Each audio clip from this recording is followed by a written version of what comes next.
Hey guys, this me Hasan and welcome to Hasan academy. तो हम लोग इस चैनल में फार्मा रिलेटेड टॉपिक डिस्कशन करते हैं। अभी नाइपर जेडब्ल्यू का काउंसलिंग चल रहा है, तो उनका एक कुछ डाउट रिलेटेड बहुत ज़्यादा इंपॉर्टेंट टॉपिक डिस्कशन होने जा रहे हैं।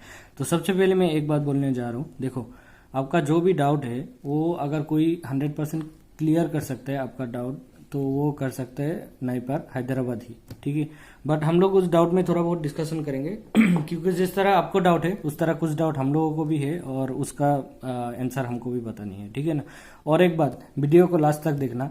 थोड़े वीडियो देखते हो 2 मिनट 4 मिनट और उसके बाद आप ईमेल कर देते हो, वो अच्छी बात नहीं है, वो अच्छा बिल्कुल नहीं लगता। आप वीडियो को लास्ट तक देखो, क्या पता आपका लास्ट में आपका जो डाउट है वो क्लियर हो जाए। तो आप या तो वीडियो पूरा देखो या फिर देखो ही मत। देखो, सबसे पहले क्या है, फेज 1 जो आपका काउंसलिंग प्रोसेस हुआ है ना, वहाँ पे आपको जो भी जिसको जो सीट मिला है उनमें से अगर आप लोग अपना सीट और जो भी कॉलेज है उनसे उनको लेके आप सेटिस्फाइड हो, you can go for it. देखो, उनके लिए आपको पेमेंट करना होगा और पेमेंट के बाद क्या प्रोसेस है, पेमेंट के बाद आपका एक प्रोविजनल सीट अलॉटमेंट लेटर आ जाएगा जो आपको वहां से डाउनलोड करना होगा और वो डाउनलोड करके आपके पास रख दो। देखो, फेज 1 में अगर आपको आपका पसंदीदा सब्जेक्ट मिला है या फिर कोई भी, मतलब मैं तो ये मेरा पर्सनल रिक्वेस्ट है ज़्यादा लोगों से कि आप अगर थोड़ा भी पीछे नाइपर में भी सीट मिले है ना, आप एक्सेप्ट कर लो। क्योंकि देखो, ये सब करते करते बहुत देर हो जाएगा, फिर ऐसा ना हो कि ना आपको नाइपर मिले ना दूसरा अच्छा कॉलेज मिले। फिर भी अगर आप सेटिस्फाई हो तो डेफिनेटली आप एक्सेप्ट करने जाओगे, और सेटिस्फाई हो नहीं तो मैं बोलने वाला कौन होता है कि एक्सेप्ट करो ना करो, ठीक है ना। तो उसका प्रोसेस वही है, आप फीस पेड कर दो, उसके बाद आपको प्रोविजनल सीट अलॉटमेंट लेटर मिलेगा जिसमें आपको डिटेल्स लिखा रहेगा, आपका ऑल इंडिया रैंक कितना है। अभी अभी एक बच्चा ने मुझे स्क्रीनशॉट भेजा था, मैं तो उसका सीट अलॉटमेंट लेटर भेजा था, तो मैंने देख लिया कौन सा नाइपर में कौन सा सीट मिला है, वो सब कौन सा सब्जेक्ट का लिखा रहेगा। और नीचे कुछ बातें उसका लिखा हुआ है कि ये जो प्रोविजनल सीट अलॉटमेंट लेटर है ना, एडमिशन जो भी प्रोविजनल है ना, ये तब तक प्रोविजनल रहेगा जब तक जिस कॉलेज में आपको सीट अलॉट हुआ है। सपोज नाइपर अहमदाबाद में हुआ है, तो नाइपर अहमदाबाद में आप जब जाओगे या फिर जब आपको बुलाया जाएगा तब आपको वही डॉक्यूमेंट लेके जाना है जो हमने बहुत पहले ही डिस्कस कर लिया था। जो भी नाइपर काउंसलिंग का डॉक्यूमेंट है वो सब लेके आपको वहां पे सबमिट करना पड़ेगा, फिजिकली सबमिट करना पड़ेगा। एनीवे, वो तो फेज 1 हो गया, वो आप लोग जो लोग इंटरेस्टेड हो वो तो जल्दी जल्दी कर लो।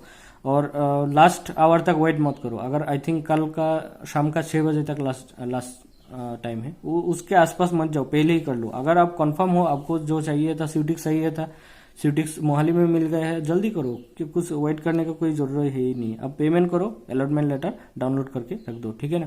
और उसके बाद देखो, फेज 2, क्या बहुत बच्चों का कंफ्यूजन है, ईमेल आ रहा था कि फेज 2 में फिर से हमें फॉर्म फिलअप मतलब सीट अलॉट जो प्रिफरेंस है, सब्जेक्ट प्रिफरेंस डालना पड़ेगा क्या, फिर से वही जो प्रोसेस था वो प्रोसेस में जाना पड़ेगा। देखो, इसको लेकर मैं खुद कंफ्यूज हूँ और मैं इतना ज़्यादा श्योर हूँ नहीं। तो सिर्फ फेज 2 में क्या होता है क्या नहीं वो आप देख लेना। फेज 2 आएगा तो आपको पता ही चल जाएगा। जिनको फेज 1 में सीट नहीं मिला है, आप फेज 2 के लिए वेट कर सकते हो। साथ ही साथ आपको क्या करना है मैं थोड़ा वीडियो का लास्ट में बोल दूंगा।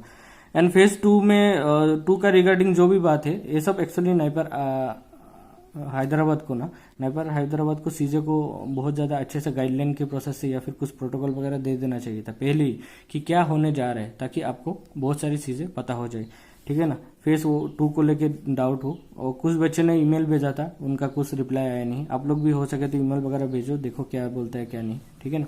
और देखो, स्लाइडिंग और अपग्रेडेशन प्रोसेस, इसमें क्या होता है, अगर आपने जब आपका सब्जेक्ट प्रेफरेंस वाला फिलअप किया था ना 3-4 दिन पहले, उस टाइम आपको स्लाइडिंग का एक ऑप्शन मिला था। उसमें अगर आपने एस क्लिक किया होगा ना, तो आप अपग्रेडेशन या फिर स्लाइडिंग कर सकते हो। उससे क्या होता है, अगर आपका सामने का आपका जो प्रेफरेंस था, सब्जेक्ट प्रेफरेंस, उसमें अगर आपका प्रेफरेंस जो आगे का था, अगर सपोज वो आपको नहीं मिला है और आपका पीछे का सीट मिल रहा है और किसी रीजन से वो मतलब सीट वैकेंट हुआ है, तो वो आपको मिल सकता है। बट देखो, ये सब प्रोसेस में मुझे नहीं लगता इतना ज़्यादा बहुत ज़्यादा चांसेस है मिलने का, या फिर इस तरह से कुछ बात है। मुझे इसमें तो इतना ज़्यादा होपफुल मैं नहीं हूँ कि आपको अच्छा से जनरली मिल जाएगा। प्रोसेस किस तरह से होता है, अगर आपका सामने आपका स्यूटिक्स था और पीछे आपने दूसरा सब्जेक्ट रखा था, कोलोजी रखा था, तो डेफिनेटली स्यूटिक्स तक फिल हो गया तभी आपको कोलोजी मिल रहा है ना, ठीक है ना। तो आप ये एक्सपेक्ट नहीं कर सकते कि स्यूटिक्स वाले बंदे सामने का जो भी सीट फिलअप हुआ है स्यूटिक्स तक, वो बंदे सीट छोड़ देगा और आपको मिलेगा, ये तो पॉसिबिलिटी बहुत कम है। फिर भी अगर किसी को मिलता है तो वो लाख है, देखो। और उसके बाद एक बहुत इंपॉर्टेंट टॉपिक है सब्जेक्ट। सब्जेक्ट रिलेटेड डाउट अभी तक बच्चे को क्यों है मुझे नहीं पता, क्योंकि मैंने सब्जेक्ट रिलेटेड सबसे ज़्यादा वीडियो बनाए हैं। 11 डिफरेंट नॉन कोर सब्जेक्ट का मैंने डिस्कशन किया है, इसके बाद भी सब बच्चे को सब्जेक्ट रिलेटेड डाउट है। देखो, सबसे पहले होता है core and non core subject. आपको कोर एंड नॉन कोर इतना नहीं देखना है, आपको देखना है कि इस सब्जेक्ट से आपका करियर क्या हो सकता है, कितना मतलब अपॉर्चुनिटी क्या है, कहाँ काम करने को मिलेगा, और जो भी प्लेसमेंट वगैरह है ठीक ठाक प्लेसमेंट हो रहा है कि नहीं, वो सब ज़्यादा देखना है, ना कि core and non core subject. कुछ नॉन कोर सब्जेक्ट है जो आने वाले दिनों में बहुत ज़्यादा मतलब काम का होने वाला है, जैसे मेडिकल डिवाइस हो गया और ये सब बहुत सारे सब्जेक्ट है, ठीक है ना। जैसे कुछ सब्जेक्ट है जो एलाइड सब्जेक्ट है, बहुत ज़्यादा इंपॉर्टेंट है, और आप उस सब्जेक्ट से ना कोर सब्जेक्ट रिलेटेड काम बिल्कुल कर सकते हो। अगर आप मेरा लास्ट वीडियो देखोगे ना, जो मैंने व्हाट्स नेक्स्ट काउंसलिंग ऐसा बोल के बनाया था, जो लास्ट वीडियो था, कल का था आई थिंक, तो उस वीडियो में भी आप अगर कमेंट सेक्शन में जाओगे, अब भी बच्चों का यही कमेंट है कि रेगुलेटरी टॉक्सिकोलॉजी और फार्माकोलॉजी में कुछ डिफरेंस है क्या, जॉब से मिलता है कि नहीं। हालांकि मैं उसके रिगार्डिंग वीडियो बना के रखा हूँ, फिर भी डाउट है, कोई अच्छे से वीडियो नहीं देखता और उसके बाद ईमेल करते रहते हो, मैसेज करते रहते हो। देखो, कुछ जो मेन सब्जेक्ट है उसका जो एलाइड सब्जेक्ट है उसमें आप बिल्कुल जा सकते हो, ऑलमोस्ट सेम काम है, ये लास्ट बार बोल रहा हूँ। उसके बाद और मुझे मत पूछो, या फिर मैं इसके रिगार्डिंग कोई बात नहीं बोलूंगा। देखो, एक है बायोटेक्नोलॉजी, उसका जो एलाइड सब्जेक्ट है वो है PTBT, that means pharmaceutical technology and biotechnology. देखो, जहां भी फार्मास्यूटिकल टेक्नोलॉजी और आएगा, that means you are going to work mostly in industry related काम आएगा, जो बल्क अमाउंट में आपको करना है ना, उसी को यहाँ पे ट्रेन किया जाता है बेसिकली।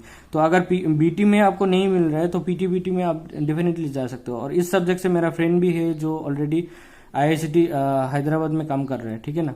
तो इस ऑलमोस्ट सेम है, उसको मैंने बात किया था कि ऑलमोस्ट सेम है, कुछ प्रॉब्लम है नहीं। केमिस्ट्री रिलेटेड जिसको भी इंटरेस्ट है, अगर केमिस्ट्री में नहीं मिल रहा है, पीटीबीसी में मिल जाएगा, फार्मास्यूटिकल टेक्नोलॉजी प्रोसेस केमिस्ट्री।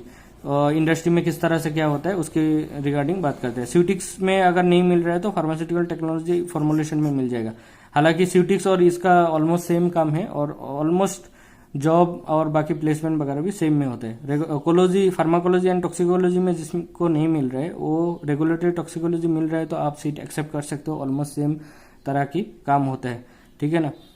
आप मेरा प्रीवियस वीडियो देख लेना। देखो, बैचलर में एक सब्जेक्ट होता है जो फार्माकोग्नोसी, यहाँ पे फार्माकोग्नोसी बोल के कोई सब्जेक्ट नहीं रहता, बट उसका जगह में नेचुरल प्रोडक्ट है, ठीक है ना। और दूसरा सब्जेक्ट है ट्रेडिशनल मेडिसिन, ऑलमोस्ट थोड़ा बहुत सेम होगा, बट ट्रेडिशनल मेडिसिन में आपको पता होगा, ट्रेडिशनल जो भी सिस्टम है उसके बारे में हम लोग बात करेंगे, उसके बारे में आपको पढ़ाई होगा, आयुर्वेदा, सिद्धि, यूनानी क्या क्या था वो सब के बारे में।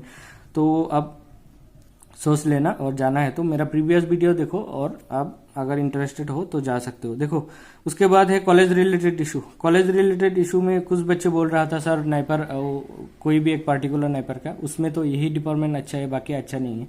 तो देखो, इसका रिलेटेड जो मीथ है वो उसके बारे में मैं बात करूंगा कि बेस्ड डिपार्टमेंट कैसे होता है कोई नाइपर में। देखो, ये जो बेस्ड डिपार्टमेंट होता है ना, वो वहाँ का फैकल्टी की वजह से होता है। 2-4 फैकल्टी ऐसा होता है जो काफी एक्टिव बोल सकते हो, ऐसे हालांकि सभी फैकल्टी अच्छे हैं, बट कुछ पार्टिकुलर एक नाइपर में कुछ एक डिपार्टमेंट, सपोज 2 साल 4-5 साल के लिए कोई अच्छे फैकल्टी रहा तो वो थोड़ा पॉपुलर हो जाता है, और सभी बच्चे उसके बारे में ना, सभी बच्चे को पता चल जाता है, और वो लोग उसको बेस्ड डिपार्टमेंट बोलते हैं। हालांकि ऐसा कोई बेस्ड डिपार्टमेंट है नहीं, ठीक है ना। क्योंकि देखो, वो टीचर कभी भी कहीं भी ट्रांसफर हो सकता है या फिर कुछ भी हो सकता है, तो वो अगर टीचर वहां से चला गया तो डेफिनेटली वो बेस्ड डिपार्टमेंट क्या, वो तो टीचर के ऊपर ही डिपेंड कर रहा था ना, फैकल्टी के ऊपर। जैसे आप लोगों को पता नहीं रहेगा, मगर कोई अगर सीनियर स्टूडेंट देख रहे हैं तो उनको पता रहेगा। जैसे नाइपर मोहाली में ना, नाइपर मोहाली में एनालिसिस में एक टीचर था जो बहुत ज़्यादा पॉपुलर है और उनका बहुत नाम है, वो काफ़ी एक्सपीरियंस टीचर था, तो जिसके वजह से एनालिसिस डिपार्टमेंट बहुत ज़्यादा वहाँ पे हर कोई आना चाहता था, ठीक है ना। हालांकि अभी भी एनालिसिस वहाँ पे बहुत ज़्यादा डिमांडिंग में है ही, बट वो टीचर अभी रिटायर हो गया वहाँ से, तो रिटायरमेंट ले लिया, तो अब उनके जो भी मतलब उनको देख के जो भी बच्चे वहाँ जाना चाहता था वो ऑब्वियसली थोड़ा कम हो गया, तो आपका सीनियर लोगों को डेफिनेटली उनके बारे में पता रहेगा। देखो, और एक बात है प्लेसमेंट रिलेटेड कॉलेज का। हाँ, ये तो कहीं ना कहीं ये बात कहीं ना कहीं ठीक है, आप प्लेसमेंट रिलेटेड बातें पूछ रहे हो या फिर जो भी हो। देखो सब्जेक्ट इंटरेस्ट ज़्यादा मैटर करता है प्लेसमेंट से, फिर भी आप प्लेसमेंट रिलेटेड बातें तो आपको जानना चाहिए। देखो NIPER Guwahati, up to NIPER Guwahati तक ना प्लेसमेंट वगैरह सब कुछ ठीक ठाक है, ऑलमोस्ट सब कुछ प्लेस हो जाता है और अच्छे प्लेस हो जाता है, ठीक है ना। उसके बाद अगर कहीं पे प्लेसमेंट का थोड़ा बहुत इशू है ना, तो आप खुद कंफर्म करना पड़ेगा। इसके लिए मैं पहले सोचा था कि मैं इसके रिगार्डिंग वीडियो बनाऊं, बट कुछ रीज़न होगा जिसके वजह से मैंने नहीं बनाया। देखता हूँ बाद में क्या होता है, मगर अभी तो आपको सीट आ ही गया, अब वीडियो बनाने से क्या हो जाए, ठीक है ना। तो प्लेसमेंट रिलेटेड थोड़ा इशू जहाँ भी है आप थोड़ा कंफर्म हो लेना। और एक बार फिर से मैं बोल रहा हूँ, हाजीपुर को लेके मैं कंफर्म नहीं हूँ कुछ भी चीज़ें, तो हाजीपुर को रिगार्डिंग मैं कुछ नहीं बोल सकता कि आपको वहाँ जाना चाहिए कि नहीं, ठीक है ना। उनका बहुत सारे प्रॉब्लम था, अगर हाजीपुर में जाना है तो आप कंफर्म होके जाओ। और उसके बाद और एक जो क्वेश्चन कुछ बच्चे कर रहे हैं, ये तो कोई वैलिड क्वेश्चन है नहीं। बोलता है सर हमारा घर से बहुत डिस्टेंस में है, इस तरह का क्वेश्चन कोई मैंने नहीं रखता, ठीक है ना। ये डिस्टेंस और जो भी डिस्टेंस रिलेटेड बातें कर रहे हो ना, इसमें क्रॉस मार्क लग गए हैं, ये कोई वैलिड क्वेश्चन नहीं है। हालांकि ज़्यादातर बच्चे जिस रीज़न से वहाँ पे नाइपर होना चाहिए था, बट नाइपर है नहीं, तो ये फैक्ट है, आपको जहाँ भी मिलेगा वहाँ जाना पड़ेगा। और हायर स्टडी में घर से बाहर जाना ही पता है, हर कॉलेज वगैरह तो आपका घर के आसपास नहीं हो सकता है ना, ठीक है ना। तो ये क्वेश्चन का कोई वैलिड नहीं है। डिस्टेंस कोई मैंने नहीं रखता, आप जा सकते हो जहाँ भी आपका मन करे। देखो उसके बाद है लास्ट क्वेश्चन, बट बहुत इंपॉर्टेंट है, अप्लाई फॉर अदर कॉलेज। क्या हमें दूसरा कॉलेज के लिए अप्लाई करना चाहिए? अगर आपने नाइपर में सीट ले लिया, सीट अलॉट कर लिया, अलॉटमेंट लेटर आपके पास है, तो क्यों दूसरा कॉलेज में अप्लाई कर रहे हो? क्योंकि आप फीस तो ऑलरेडी पे कर दिया। बट जिसका भी वेटिंग लिस्ट में है, फर्स्ट फेज 1 में सीट नहीं मिला है, आप लोग डेफिनेटली दूसरा कॉलेज में अप्लाई करो। और इसके लिए मेरा जो भी टेलीग्राम चैनल है वहाँ पे जुड़ जाओ, हसन एकेडमी टेलीग्राम चैनल में, जहाँ पे मैं इन्फॉर्मेशन दे रहा हूँ, और आपको वहाँ से पता चल जाएगा कि कौन सा कॉलेज का कितना फीस वगैरह, और आगे आने वाला दिनों में भी मैं डिटेल्स में बोलता रहूँगा। तो देखो जिनको भी कॉलेज वगैरह नहीं मिल रहे या फिर आपका पसंदीदा सब्जेक्ट नहीं मिल रहा है, जल्दी से आप दूसरा कॉलेज अप्लाई करो, क्योंकि देर हो जाने से फिर कुछ नहीं मिलेगा, ठीक है ना। और बस इतना ही है, बहुत सारा डाउट है जो हमको भी अच्छे से क्लियर नहीं है। और एक बात है, जो कल आई थिंक कल रात से कोई एक ईमेल का स्क्रीनशॉट इधर उधर घूम रहा है। देखो वो स्क्रीनशॉट कहाँ से आया क्या नहीं, उसका बारे में कुछ पता नहीं मुझे। कोई बच्चे बोल रहे थे कि सर वो उसके एक्सप्लेनेशन कर देना क्या है क्या नहीं, मुझे कुछ पता नहीं। वहाँ पे कुछ गाइडलाइन के बारे में भी बोल रहा था, गाइडलाइन उन्होंने दिया कि नहीं, कोई गाइडलाइन तो दिया नहीं। फिर बहुत सारे बातें बोल रहा था कि स्लाइडिंग ऑप्शन जिन्होंने यस किया है वो लोग ही अपग्रेडेशन कर सकते हैं वगैरह। तो वो सब चीज़ें पहले बोलना होता है ना। अगर किसी बच्चे ने स्लाइडिंग को ऐसे ही इग्नोर कर दिया, उनको पता ही नहीं था डिटेल्स इनके बारे में, तो क्या होगा। तो एनीवे जो भी प्रोसेस चल रहा है, इसका स्क्रीनशॉट लेना है तो लो, स्क्रीनशॉट में कुछ है ही नहीं, क्या लेना। देखो क्या होता है, जिसको भी फेवरेट सब्जेक्ट मिल रहा है जल्दी से सब्जेक्ट ले लो और देर मत करो, ठीक है ना। और उसके बाद का क्या प्रोसेस है क्या नहीं बात करेंगे। आप लोग नाइपर तक पहुंच जाओ, फिर मैं स्पेक्ट्रोस्कोपी रिलेटेड वीडियो डिटेल्स में बना दूंगा, ताकि फर्स्ट सेम और सेकेंड सेम में आपको काफ़ी ईजी हो जाए, ठीक है ना। और इसके बाद क्या बोलना था, हाँ बस इतना ही है। बट देखो क्या होता है क्या नहीं। और काफ़ी बच्चे मुझे पर्सनली बात करने के लिए ट्राई कर रहा है, या फिर मैसेज ईमेल कर रहा था, या फिर टेक्स्ट भी कर रहा है कुछ बच्चे। बट देखो मैं काफ़ी बिजी भी हूँ और अभी पॉसिबल नहीं है, बहुत सारे बच्चे हैं तो बात करना। अगर जूनियर सीनियर 2-4 लोग होता तो इट इज़ ओके, बट जब यूट्यूब में आ जाते हो तो न जाने कितना लोग होता है, सब लोग सब्सक्राइबर है, तो हर कोई बात करना चाहता है, तो it is not possible, sorry for that. तो देखो वही है प्रोसेस, और आगे का क्या होता है, जो भी कुछ इन्फॉर्मेशन मिलेगा मैं अपलोड कर दूंगा। क्योंकि मैं नाइपर रिलेटेड वीडियो बना रहा हूँ, तो कहीं ना कहीं मुझे बनाने का मतलब अभी भी बनाना जरूरी है, तो इसलिए मैं वीडियो बना रहा हूँ। Thank you for watching and keep sharing it and